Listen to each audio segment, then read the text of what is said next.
Oh man, nothing like a good cup of coffee in the morning. Black, of course. I'm up early this morning in the backyard because today I'm gonna do something I haven't done before. I'm gonna use my Masterbuilt gravity-fed charcoal grill to do a long cook. We're gonna do a pulled pork or a pork butt, pork shoulder, whatever you wanna call it. We're going to do, it's gonna take about 12 hours or so. Unfortunately, the reason for the cook is not on the positive side. We've had a death in the family, and there's a memorial service tomorrow, so I'm going to smoke this pork butt for my contribution to the buffet. You know, hard times are a part of life, guys, and you know, anything we can do to help each other get through it, like good food, is you know, it's a wonderful thing. And so that's what I'm going to do. I'm going to put some effort and some time into this pulled pork. I'm trying to make it as good as I can possibly make it. I'm using a new rub today from Meat Church, which I'm pretty excited about. But after I finish this cup of coffee, the first step is getting this Masterbuilt gravity charcoal smoker up to temp.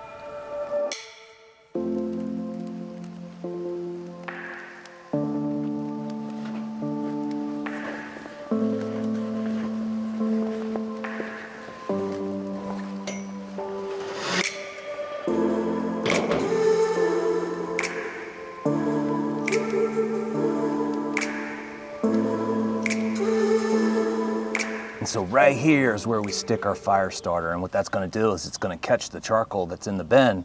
It's going to catch that on fire, and then as that charcoal ashes out into the ash bucket, new charcoal will come down, and it just by gravity keeps that fire nice and hot. We're going to use Masterbuilt's fire starters because they fit in this little slot perfectly. Make sure not to smother it.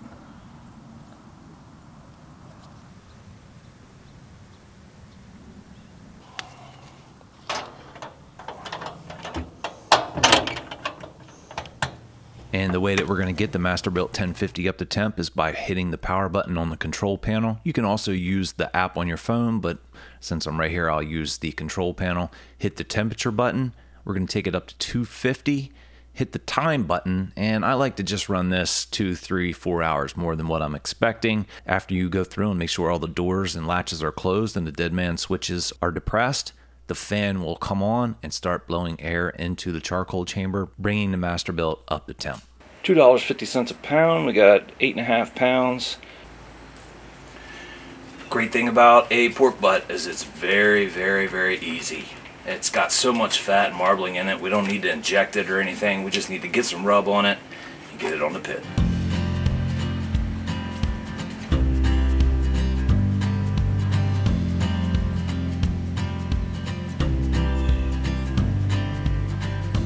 Now, you don't have to use a binder, but I've been experimenting using Miracle Whip or mayo, whatever's your flavor, but I like Miracle Whip. I've been experimenting using Miracle Whip as a binder for larger pieces of meat to help bind more seasoning.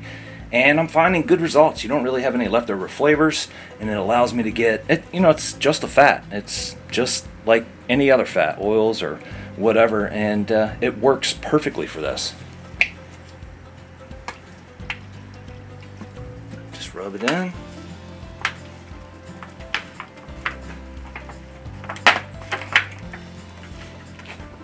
Using a brand new rub today. I watch a lot of Meat Church's videos on YouTube, and great stuff. So this is the first time I've tried his products, and I'm anticipating good results. We'll see what happens.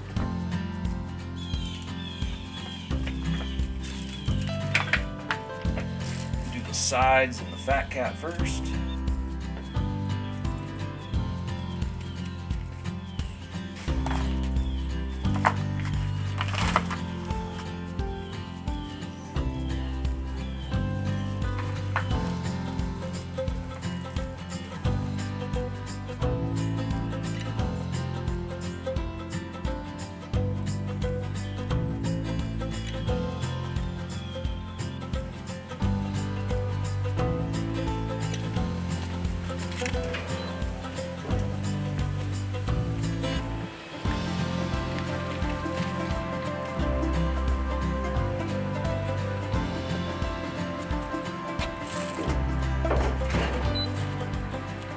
2.5 hours in, guys. I've been spritzing every 30 minutes to 45 minutes with just simple apple cider vinegar.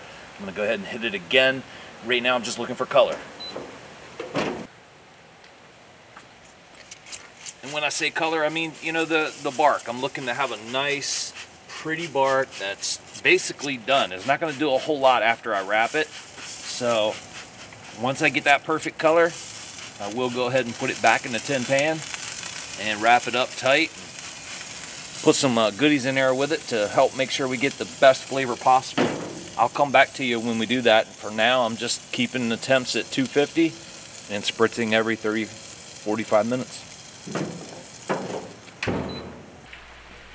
Seems like it's raining a lot whenever I'm trying to film videos lately, but it is what it is. The rain's not going to stop me. After about 8 hours of smoking this pork butt, I was ready to go ahead and wrap it. So I brought it over to my prep table, and the first thing I want to do is take a look at the color, make sure the color's the way that I want it. I'm looking for that nice mahogany style red, and then I want to go ahead and check the temperature just to make sure I'm in the window.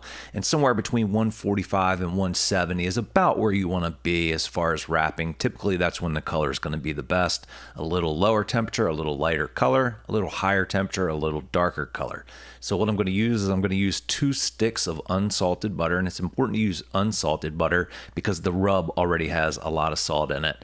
And then I'm going to use 1 8-ounce can of pineapple juice. Pineapple juice tenderizes meat. Don't leave out the pineapple juice. Trust me, there'll be no leftover flavors. We're also going to use about a 1/2 cup of apple cider vinegar, and we're just going to kind of pour all this into the pan, cover it tightly with foil. Now the big trick here is to make sure that your pan is not any bigger than necessary, just big enough to fit the meat and the ingredients. After another 1.5 to 2 hours, it was time to go ahead and check temps and tenderness. What I aim to do is take the foil off of the pork butt for about the last hour so I can firm that bark up a little more, but I need to know about when it's going to be ready. So I start probing the pork butt all over the place, and what I'm looking for is I'm looking for that probe to just sink into the meat without any resistance. But right here in the middle is typically where you're going to find the resistance if it's there, and I definitely found some. However, I'm estimating it's probably about an hour or so away from being done just from the resistance itself. The temperature is somewhere in the 190-ish Fahrenheit ballpark, and that's not quite where I need it. Somewhere between 203 and say 207 is typically where a pork butt is going to be the most tender. However, we only use temperature as a guide. Probing the pork butt is the only real way to tell if your pork butt is done and ready to come off the pit. However, like I said, I like to have that hour's time uncovered so I can refirm that bark up. After about another hour, the pork butt was done and it was time to take it off the smoker. And I just simply took the pork butt off the smoker, put the foil back on, and let it sit on my table for about 2 hours. And that's just to let it rest and let those juices kind of sink back into the meat. It's time to go ahead and shred this amazing pulled pork. Now, what I did off camera is I took a lot of the juice that was in this pan and I put it in a little pot and I just reduced it. I put it on a burner and on the stove in my house and just reduced it until it came out into this just magical homemade barbecue sauce with no extra additives. So when I mix that with a little bit of Duke's barbecue sauce just for the sweetness,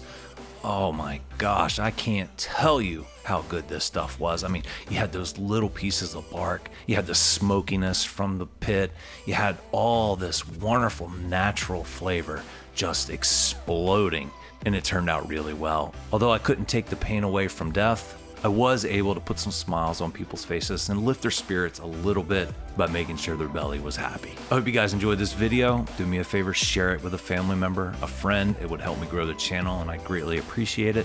I can't wait to see you guys on the next video. Have an awesome week.